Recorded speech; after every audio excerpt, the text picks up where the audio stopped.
हूं तब मां शारदा की इस पवित्र भूमि को भी प्रणाम करना चाहता हूं। मां की इस भूमि पर मैं मेरे जीवन में तीसरी बार आया हूं। जब जब भी आया नई ऊर्जा और चेतना लेकर गया हूं और ये मां समग्र विश्व का कल्याण करने वाली मां है और आप सभी लोग सौभाग्यशाली है कि इनके सानिध्य में आपको रहने का मौका मिला है। मित्रों, आज करोड़ों रुपये के शिलान्यास और लोकार्पण शिवराज जी ने मेरे हाथों से कराए हैं। 70 निर्माण कार्य, 507 करोड़ के शिलान्यास, 26 करोड़ के छोटे छोटे कामों का लोकार्पण और आज मैं मन से शिवराज जी को और भाजपा सरकार को बधाई देना चाहता हूं कि आपकी सभी जरूरियातों को समझकर ढेर सारे भाजपा सरकार के संकल्प हमारे मुख्यमंत्री शिवराज सिंह ने कौल जाति और आदिवासी भाइयों बहनों के लिए लिए। मैं पहले जबलपुर आया तब उन्होंने 14 घोषणाएं करी थी। मुझे लगता था मेरी उपस्थिति में मुझसे शिवराज जी घोषणाएं करा रहे हैं, पूरी नहीं होगी तो मध्य प्रदेश के ट्राइबल भाई बहन मुझे पकड़ेंगे। मगर आज उन्होंने हिसाब दे दिया, 14 की 14 घोषणाएं समाप्त हो चुकी हैं। और मित्रों, यही भारतीय जनता पार्टी की पहचान है। अंत्योदय, समाज के गरीब से गरीब व्यक्ति को समाज में सम्मान के साथ जीने का रास्ता लेकर जाना, ये हमारी सरकारों का संकल्प होता है। जब आपने मोदी जी की पहली बार सरकार बनाई 2014 के अंदर, तब मोदी जी ने पहले भाषण में कहा था कि मेरी सरकार आदिवासियों की सरकार है, दलितों की सरकार है, पिछड़ों की सरकार है और गरीबों की सरकार है। दुनिया भर में एक संदेश सरकार की प्राथमिकताओं के लिए मोदी जी ने भेज दिया था। और आज 9 साल बाद पीछे मुड़कर देखते हैं तो मोदी जी ने अपने बोली हुई एक एक बात को न केवल सच साबित किया, इसको जमीन पर उतारने का काम किया है। एक जमाना था, कांग्रेस की सरकार थी, गरीबों के घर में शौचालय नहीं था। मोदी जी की सरकार ने 10 करोड़ गरीबों के घर में शौचालय बनाए। इसमें सबसे ज्यादा शौचालय मेरे आदिवासी भाइयों बहनों के घर में हुए, अनुसूचित जाति के घर में हुए। 3 करोड़ लोगों को घर दिया, घर में बिजली पहुंचाई, घर में गैस का सिलेंडर पहुंचाया, 5 लाख तक का पूरा स्वास्थ्य का खर्चा फ्री ऑफ कॉस्ट कर दिया। और अब मुझे बताओ भाई, सभी लोग, कोरोना का दोनों टीका लग चुका है या नहीं लग चुका है? जिनको लगाए हाथ ऊपर करो तो जरा, दोनों टीका लगाए ना? एक पैसा देना पड़ा है।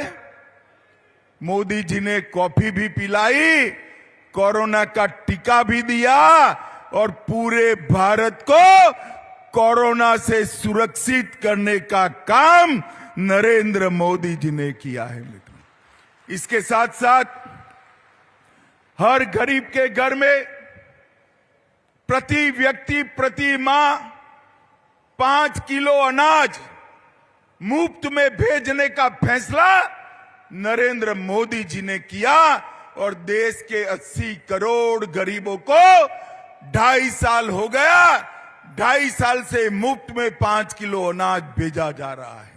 मित्रों, ये भारतीय जनता पार्टी की सरकार है। कौल समाज के सभी भाइयों बहनों को मैं आज यहां आया हूं तब 1831 का कौल विद्रोह भी याद कराना चाहता हूं। भारतीय जनता पार्टी की सरकार ही है जिन्होंने जनजातियों ने किए हुए स्वतंत्र संग्राम के स्मारक बनाने का काम किया। मोदी जी ने 200 करोड़ के खर्चे से देश भर में 10 स्मारक बनाने का निर्णय किया। इसमें हमारा कौल विद्रोह का भी जिक्र सभी स्मारकों में समाहित किया गया है।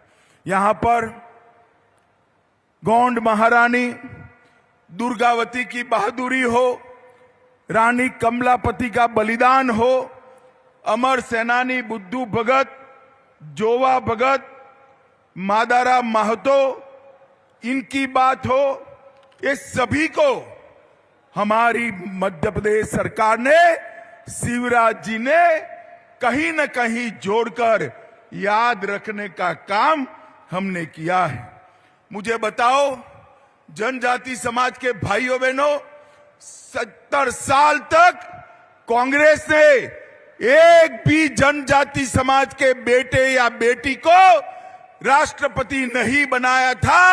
नरेंद्र भाई ने एक गरीब आदिवासी की बेटी श्रीमती द्रौपदी मुर्मू को राष्ट्रपति बनाकर समग्र जनजाति समाज का सम्मान करने का काम किया है। और लगभग 5 करोड़ के खर्चे से रघुनाथ शाह और शंकर शाह का स्मारक भी हमारे शिवराज जी ने बनाया और ढेर सारी योजनाएं लाए।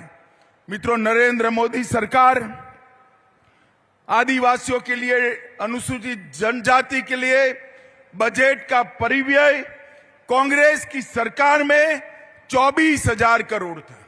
मेरी बात ध्यान से सुनना, कांग्रेस की सरकार पूरे देश में 24,000 करोड़ रुपया खर्च करती थी।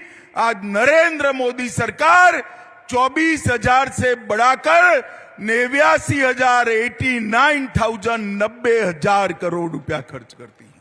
आदिवासी भाइयों बहनों के लिए स्कूलों का, बच्चों का पहले सिर्फ 167 कुल स्वीकृत किए गए एकलव्य मॉडल स्कूल, अब 690 किए गए हैं।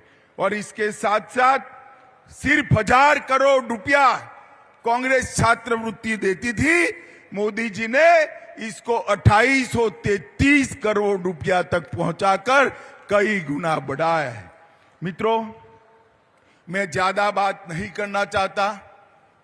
यहां बीच में थोड़ा समय पंजे की सरकार आई, कांग्रेस की सरकार आई। शिवराज जी ने, भाजपा सरकार ने जितने भी गरीबों के, जनजाति के काम शुरू किए थे, कांग्रेस सरकार ने सारे रोक दिए। तो भगवान भला करे, उनकी कुबती सूझी, सरकार गिर गई।